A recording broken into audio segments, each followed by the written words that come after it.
I'm Miss Tara, and today I'm going to read to you Don't Push the Buttons, written and illustrated by Bill Cotter. Hi, my name's Larry.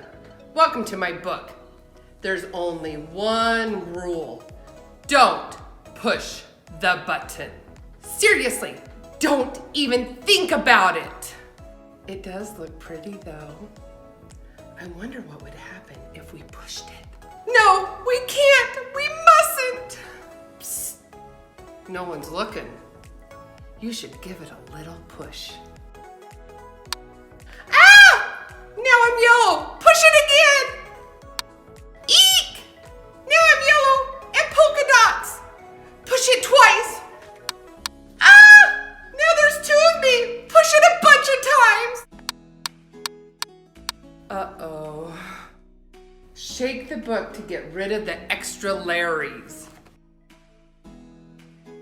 Almost. A little more. Okay, there we go. It says to scratch Larry's tummy to get him back to normal. That tickles. Okay, much better. Let's not push it again. But that was kind of fun. Maybe just a couple more pushes. The end.